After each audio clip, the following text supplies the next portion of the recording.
Hi guys, Scott here at Scamps. A few weeks ago you probably went out and picked up your 8-week-old pup. Lovely, cute ball of cuddliness and loveliness and everything that's sweet in the world.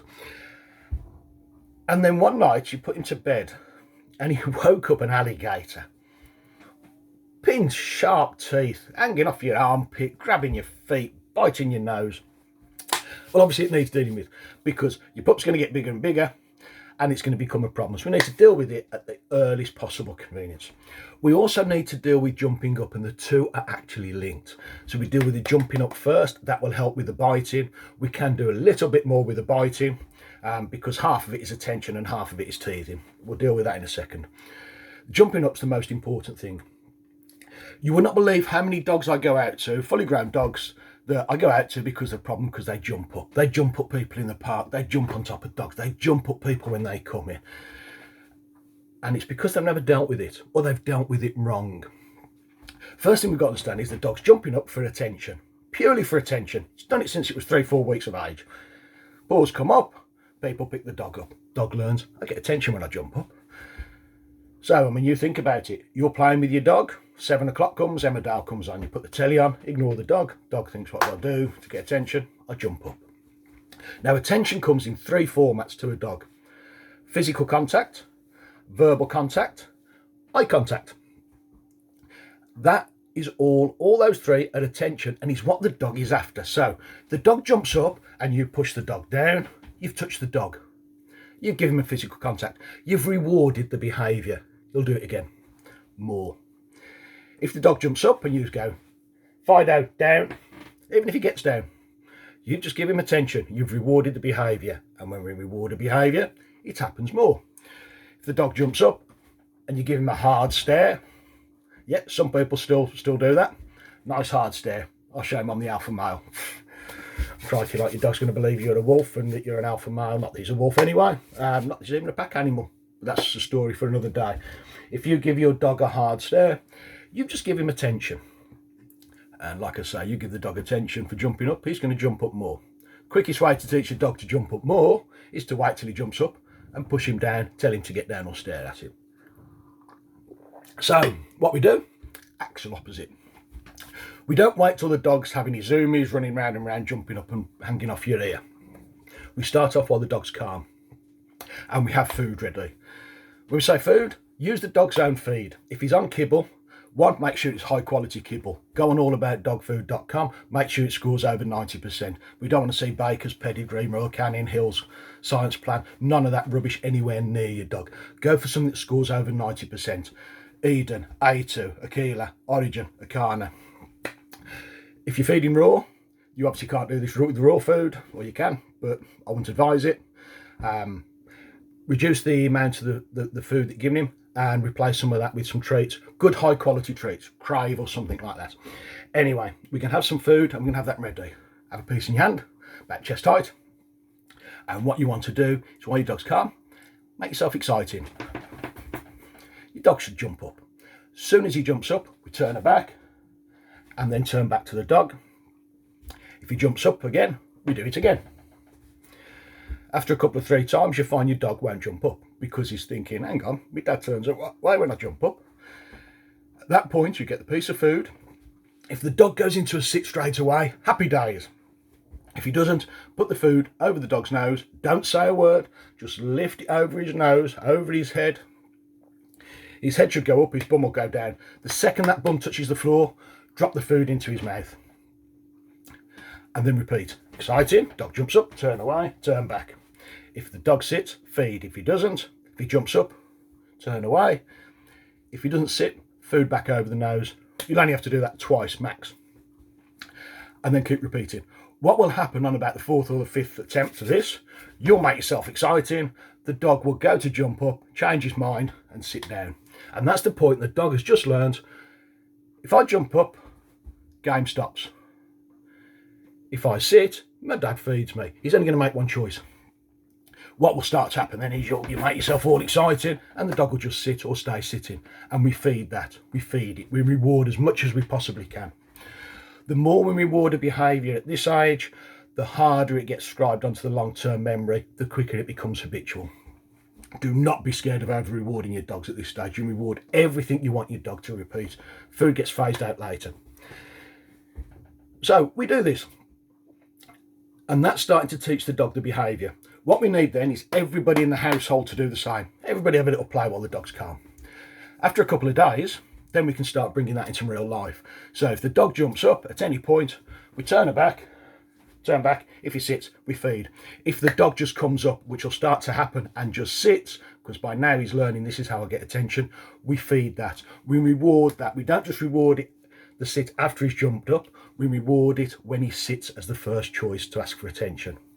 Good idea is to put food, hide it at high levels, where obviously the dog can't get to. So at any point if the dog jumps up, you can turn around, get the food, sit. If the dog just comes up and sits, we can grab the food and give it the dog. Really, really critical.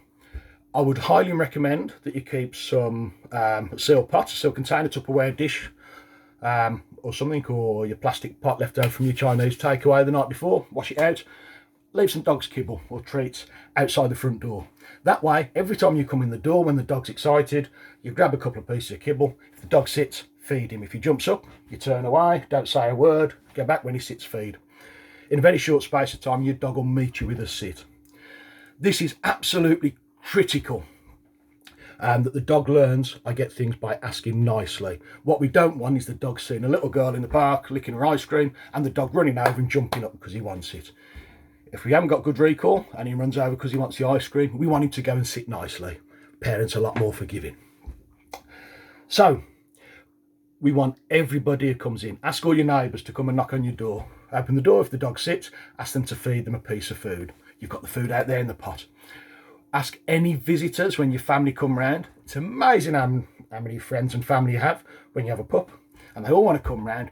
And when they knock on the door, ask them to get some food out the pot, walk in, ignore the dog till he sits and feed. If you do that and you're totally consistent, within 2 or 3 weeks, your dog will stop jumping up.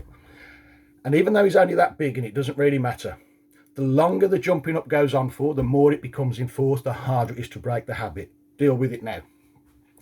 The second thing is biting. Dogs bite. They bite a lot.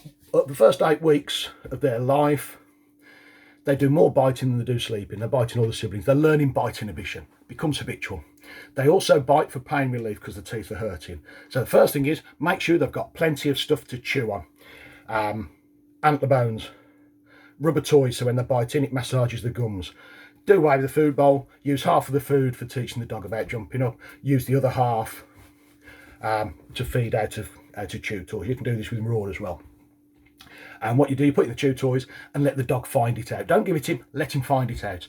If you're using kibble, after a couple of 3 days, run some water through it and freeze it the day before. That way, your dog will start hunting out his food. He will find the chew toys, he will chew on them. That gives him the pain relief. It means he will start to look out for that when he wants pain relief. It also will teach him what toys are his. He will chew what he gets the most rewards from. So he'll chew his own toys rather than your furniture, and that will become habitual. But that aside, we also, like the jumping up, we teach it in a calm scenario. When the dog's calm, play with the dog. Fuss the dog, play with him, build him up.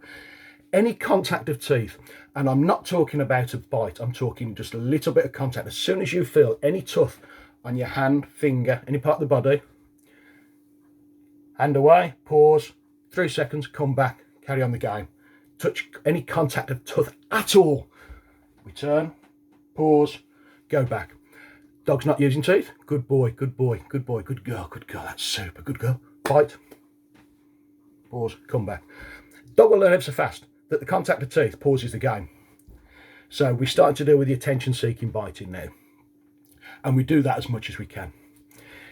If the dog's up on our lap and starts getting a bit excited nipping, we stand up, let the dog drop off. It's really important we sit back down, get the dog back.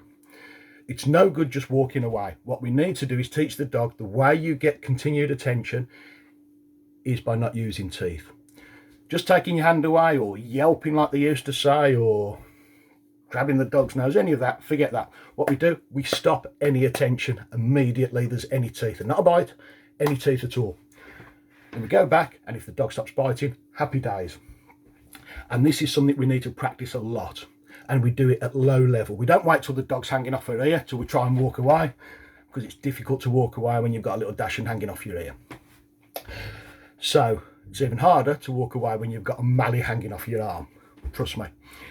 So what we're looking at is teaching low level biting at work.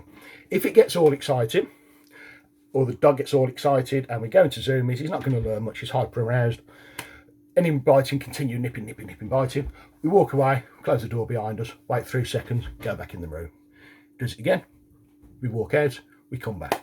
We can do it the other way, we can put a lead on the dog, and if the dog's really excited, nippy, we pick the lead up, we walk the dog out the door, we close the door, we wait 3 seconds, let him back in, lead hanging. If he bites again, we pick the lead up, we take him out, close the door, 3 seconds. No point going any longer than 3 seconds. You go and lock your dog away for an hour. He's not going to be thinking about, wish I hadn't bit my dad. Trust me, he won't. All we want is for him to understand that as soon as that biting happened, the game stopped.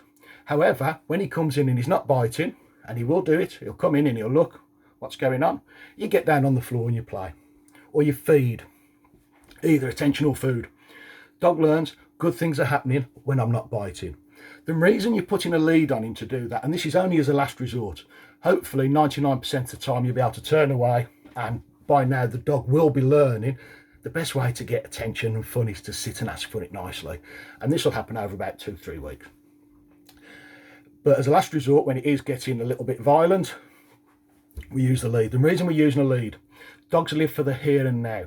They are not going to think 2 or 3 stages ahead. So if the dog's biting and you pick him up, you walk through the door, open the door, put him out, close the door.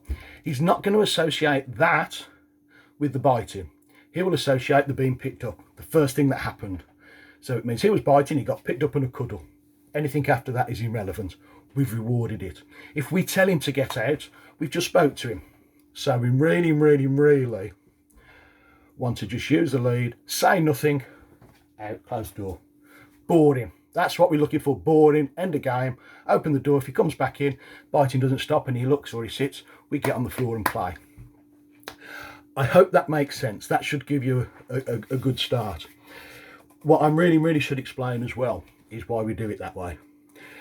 I've heard vets actually advise people to stick their thumb under the roof of the mouth and press up when he bites.